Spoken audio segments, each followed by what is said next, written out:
जहाँ से हमने, सॉरी फॉर दिस इंटरप्शन, और यहाँ पे एक सेकंड मैं अटेंडेंस का देख लूँ असल में,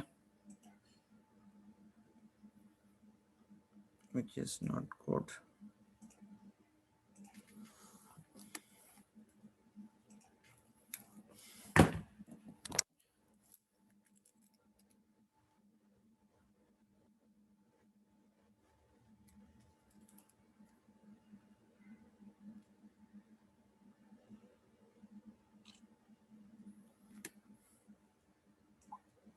मैंने अटेंडेंस बस शेयर कर दी है उस पर, और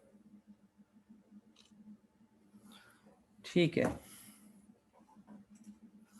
हमारे पास यहाँ पे जो चीज़ चल रही थी, फाइनली मेरे हिसाब से रिकॉर्डिंग अब हो भी रही है और स्क्रीन शेयर है, म्यूट भी है और रिकॉर्डिंग, ठीक है, दैट्स फाइन। अब हमारे पास जो मैं बात आपको कर रहा था x1 डॉट और x2 डॉट, ये मैंने जो है ना मतलब प्रूफ कर दिया है कि भाई ये अजम्पशन 1 जो है ना ये वैलिड है। अच्छा, अजम्पशन यहाँ पे हम आगे चलते हैं। What is x3 dot? हमारे पास x3 डॉट क्या होगा? What is x3 dot? तो x3 डॉट मेरे पास, x3 dot is equal to c triple dot, जो मैं पूछ रहा था, तो थर्ड डेरिवेटिव होगा यहाँ पे, सिंपल। और c ट्रिपल डॉट मेरे पास कोई चीज नहीं है यहाँ पे, मैं इसको रिप्लेस नहीं कर सकता। तो I move back to equation number 1। यहाँ पे मुझे लिखा है c ट्रिपल डॉट इनके बराबर है -9c डबल डॉट। तो ये मैं पूरा का पूरा यहाँ पे मैं कॉपी पेस्ट कर देता हूँ। This equation number 1 comes over there,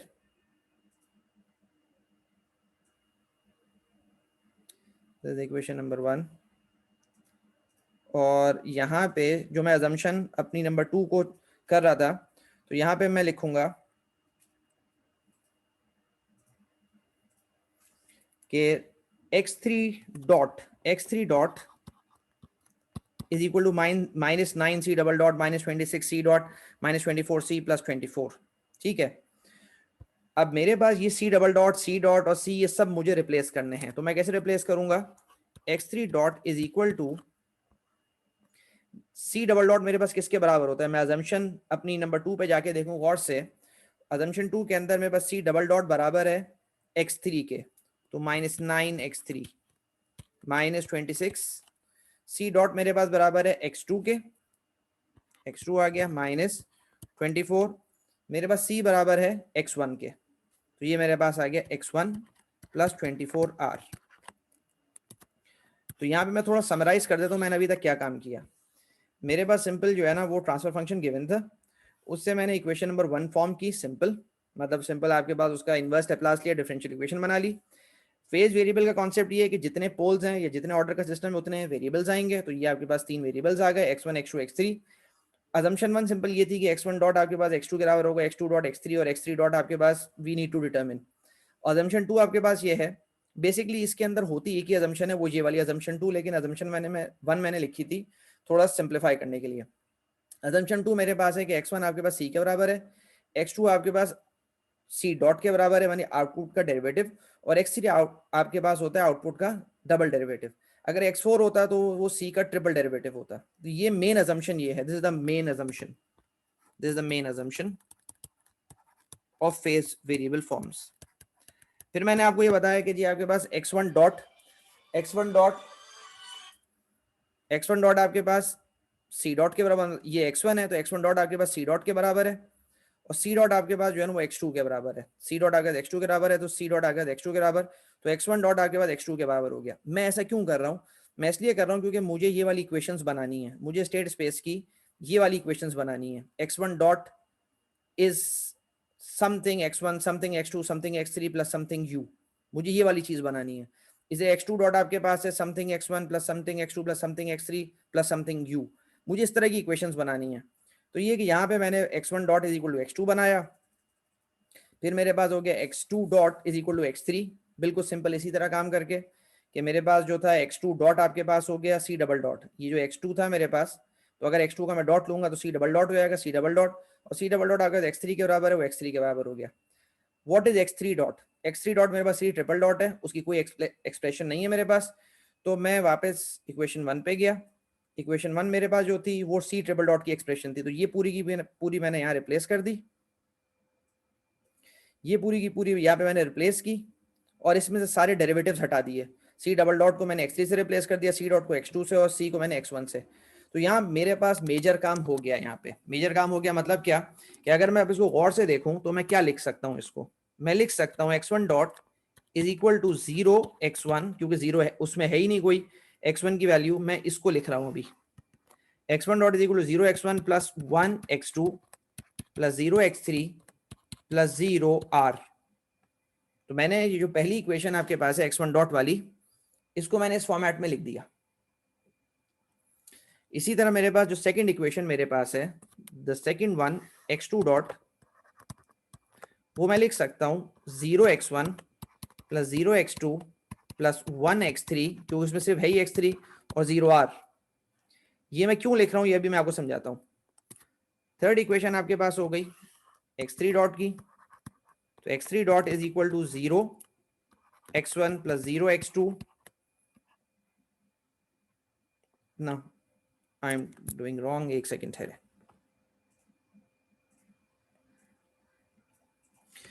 वो ये इक्वेशन है, नॉट दिस वन,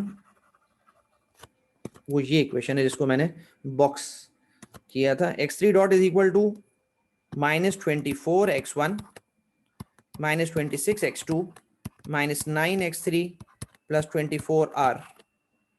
तो ये तीन जो बॉक्स में इक्वेशंस थी उनको इस फॉर्मेट में मैंने लिख दिया।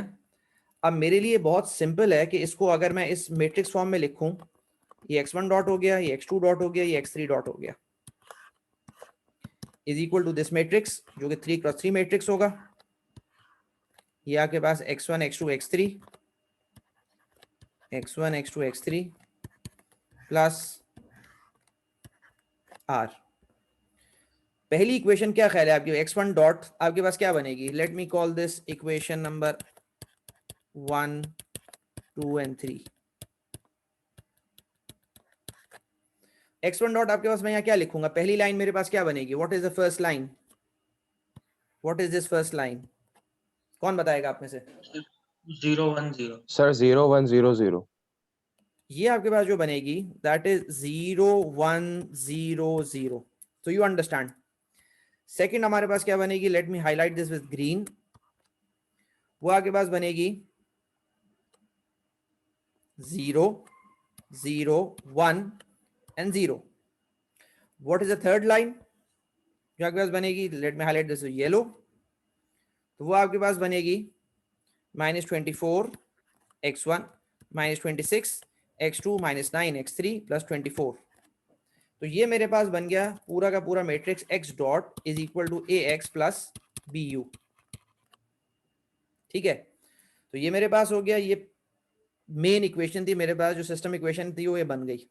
Now I have to establish the output equation. अब मुझे आउटपुट इक्वेशन बनानी है। आउटपुट इक्वेशन का क्या मतलब है, I will write here the output equation that is y is equal to cx plus du। तो y, what is y, यहाँ पे मेरे पास जो है ना, यहाँ समझना, देखो यहाँ पे बहुत कंफ्यूजन है। मेरे पास y आउटपुट होता है, यहाँ पे मेरे पास इस सवाल में आउटपुट क्या है, इस सवाल में आउटपुट c है, c है, ये जहन में रखना, c है। यहाँ जहन में रखना कि ये जो c है ना, ये आउटपुट लिखा हुआ है मैंने यहाँ पे, ये आउटपुट लिखा हुआ है, ये आउटपुट है यहाँ पे, c इज द आउटपुट। और यहाँ पे अगर गौर से देखो तो मेरे पास अजम्पशन नंबर यहाँ पे जो आपके पास है, जिसको मैं हाईलाइट कर देता हूं ग्रीन से, मेरे पास output is equal to x1 है, मेरे पास output is equal to x1, c is equal to x1 है मेरे पास। ये जहन में रखना कि यहाँ पे c बिल्कुल अलग मीनिंग में इस्तेमाल हुआ है, दिस इज द आउटपुट, मैंने जानबूझ के उसको इस तरह करके लिख दिया, this is the output is equal to this matrix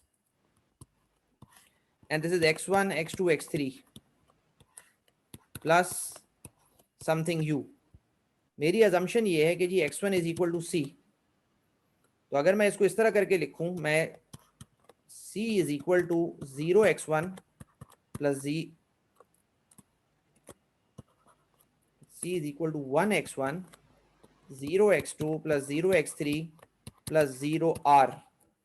तो ये मेरे लिए बिल्कुल वैलिड बात है। This is the output. मैं बार बार दोबारा अगेन लिखता हूँ क्योंकि ये बहुत बुरा वेरिएबल बुक ने यूज किया है, इसको यहाँ पे सी नहीं यूज करना चाहिए था आउटपुट के लिए। स्मॉल सी है बेसिकली, तो small c is this one. तो ये मेरे पास बन गया 1 0 0 और ये 0। तो ये मेरे पास फाइनल फॉर्म जो बनी वो ये मेरे पास फॉर्म है। ये मेरे पास हो गई सिस्टम इक्वेशन और ये मेरे पास हो गई आउटपुट इक्वेशन। ठीक है, let me show you from the book. इसका अगला स्टेप ये है कि मुझे इसका जो है ना ब्लॉक डायग्राम बनाना है और उसका सिग्नल फ्लो ग्राफ बनाना है।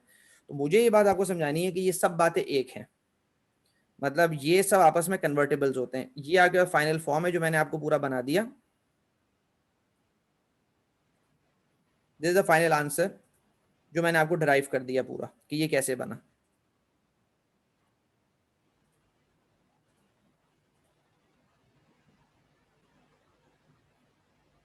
अब मुझे यहाँ पे क्या काम करना है, मुझे यहाँ पे इसका ब्लॉक डायग्राम बनाना है, सिग्नल फ्लो ग्राफ बनाना है। ब्लॉक डायग्राम, तो यहाँ से आपको ये बात समझ में आई। हमने चैप्टर 5 के अंदर हमने क्या चीज की थी, देखो मैं थोड़ा सा रिव्यू कर देता हूँ। चैप्टर 5 के अंदर हमारे पास ब्लॉक डायग्राम्स थे, हमने उससे सिग्नल फ्लो ग्राफ बनाया था, उससे हमने ट्रांसफर फंक्शन बनाया था। यहाँ पर हम क्या काम कर रहे हैं कि हमारे पास ट्रांसफर फंक्शन से हमने बनाया स्टेट स्पेस। स्टेट स्पेस से हम क्या कर रहे हैं, we are building the block diagram और then we can form the signal flow graph. तो ये सब आपस में बराबर की चीजें, they are all convertibles, they are mathematically same. तो हमारे पास अभी क्या है, अभी मैं क्या काम कर रहा हूँ आपके पास, I am in this step कि जी मैंने टीएफ से स्टेट स्पेस बना लिया। स्टेट स्पेस से अब मैं ब्लॉक डायग्राम आपको सिखाता हूँ ये कैसे बनता है। ठीक है, तो ये वाला step I am explaining you this step, state space से ब्लॉक डायग्राम। मेरे पास 3 स्टेट्स हैं, तो जितने स्टेट्स हैं उतने मैं इंटीग्रेटर बनाऊंगा। ये पहला इंटीग्रेटर बन गया, ये दूसरा इंटीग्रेटर बन गया, ये तीसरा इंटीग्रेटर। ये इंटीग्रल का साइन है, मैं इसको 1/s भी लिख सकता हूं जैसे लेप्लास के अंदर। ठीक है, लेट मी लुक हेयर, उसने इंटीग्रेटर बनाया है तो मैं भी इंटीग्रेटर बनाता हूं ताकि आपके लिए चीज सिंप्लीफाइड हो। अच्छा, यहाँ पे हमारे पास जो ट्रांसफर फंक्शन है वो क्या है, मैं डायरेक्ट ट्रांसफर फंक्शन आपको लिखता हूँ। आप लोग डायरेक्ट ट्रांसफर फंक्शन से कभी भी इस तरह का ब्लॉक डायग्राम नहीं बना सकते। ये ट्रांसफर फंक्शन है जिसको मैंने सॉल्व किया अभी।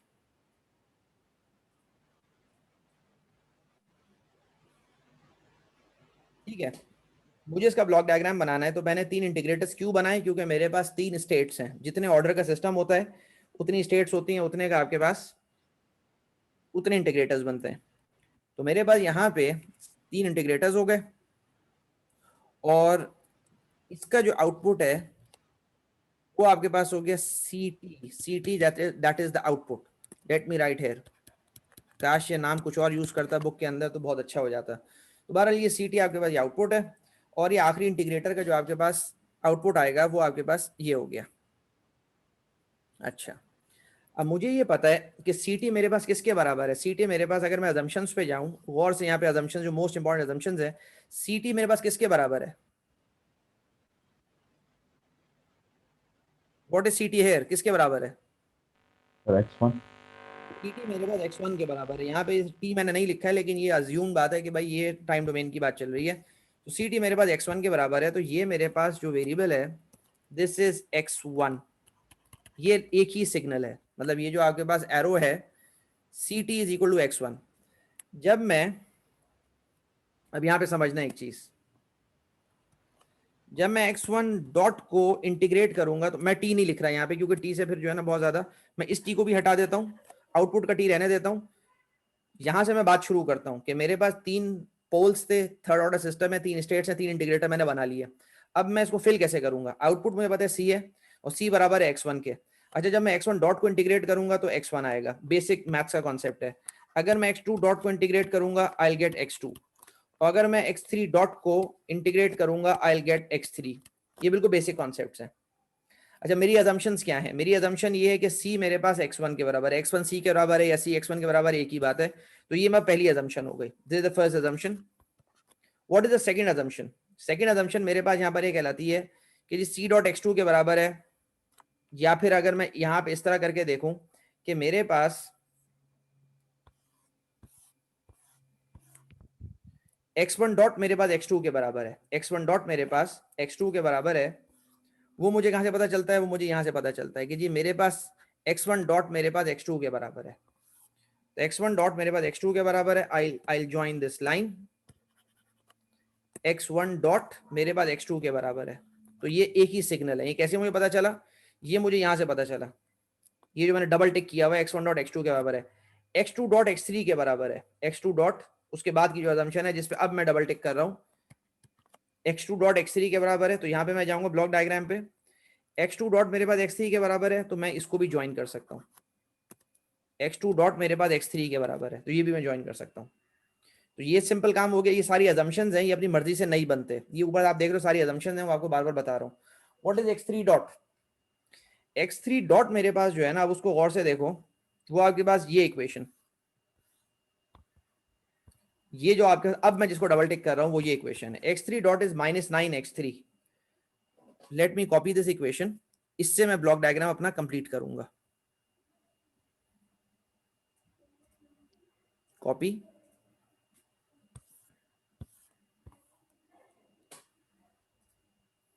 या मैंने पेस्ट कर दिया इसको?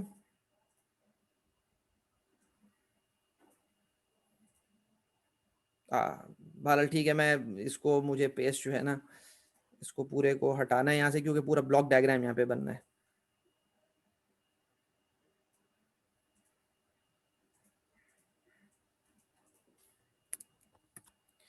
x3 डॉट मेरे पास बराबर है -9x3 के। तो अगर मैं ये कहता हूं कि जी ये x3 का सिग्नल है और मैं इसको गेन से मल्टीप्लाई करता हूं -9 के, और यहाँ पे मेरे पास एक समिंग जंक्शन है, this is a summing junction जो सम करता है सिग्नल्स को। तो ये मेरे पास हो गया -9x3 -26x2, तो ये मेरे पास x2 है, तो ये मेरे पास हो गया -26x2 -24x1। मैं और इसको इक्वेशन को नीचे ले जाता हूं,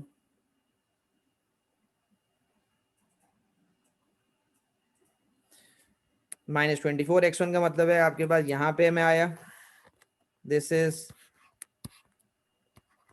-24x1 प्लस 24r।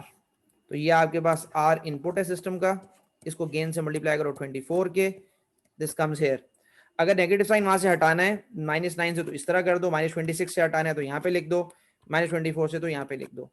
तो ये मेरे पास जो ब्लॉक डायग्राम बना वो ये ब्लॉक डायग्राम है।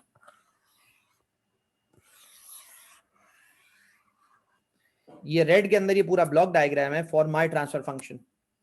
और ये मेरे पास बना कैसे? स्टेट स्पेस रिप्रेजेंटेशन के बगैर नहीं बन सकता। तो this is the block diagram. कोई बात अगर इसमें समझ में ना आई हो तो आप पूछ लो, क्योंकि आखिरी स्टेप बिल्कुल इसका जो है ना सिंपल, मतलब ये है कि सिंगल फ्लो ग्राफ है, वो 1 मिनट की बात है, वो उससे डायरेक्टली बन जाएगा। लेकिन यहाँ पे जो कॉन्सेप्ट है, जो मोस्ट इंपॉर्टेंट आपको ब्लॉक डायग्राम बनाने में, कि जितने आपके पास स्टेट्स होती हैं उतने इंटीग्रेटर होंगे, जितनी स्टेट्स होती हैं उतने इंटीग्रेटर होंगे। उसी लिहाज से ये पूरा बनेगा। ये सब अजम्पशंस के लिहाज से बनता है, जो अजम्पशंस आपने किए हैं उस लिहाज से ये बनेगा। अच्छा, मुझे सिग्नल फ्लो ग्राफ बनाना है इससे, वो बहुत सिंपल है। 3 इंटीग्रेटर्स हैं, दिस इज SFG 1/s, ये पहला इंटीग्रेटर हो गया। तो अगर मैं कहता हूं ये आपके पास हो गया, ये दूसरा इंटीग्रेटर हो गया, ये तीसरा इंटीग्रेटर हो गया 1/s, ये मेरे पास है CS CT which is equal to x1 t, लिखो या ना लिखो, मतलब पहली स्टेट के बराबर है। तो जब ये आपके पास x1 है, ये जगह आपके पास x1 है, तो ये जगह आपके पास x2 है, और ये सिग्नल आपके पास x3 है, और ये सिग्नल आपके पास x3 डॉट है। मैं दोबारा समझाता हूं, x3 डॉट को इंटीग्रेट किया, x3 बना, x3 which is equal to x2 dot, उसको इंटीग्रेट करोगे x2 मिलेगा, x2 which is equal to x1 dot, उसको इंटीग्रेट करोगे x1 मिलेगा। ये सिंपल वही जो ब्लॉक डायग्राम में बना, मैं यहाँ पे बना दिया और कुछ नहीं। इसके बाद यहाँ पर क्या चीज है कि जी x3 डॉट आपके पास किसके बराबर है? इस इक्वेशन को देखो, -9x3 -9x3 -26x2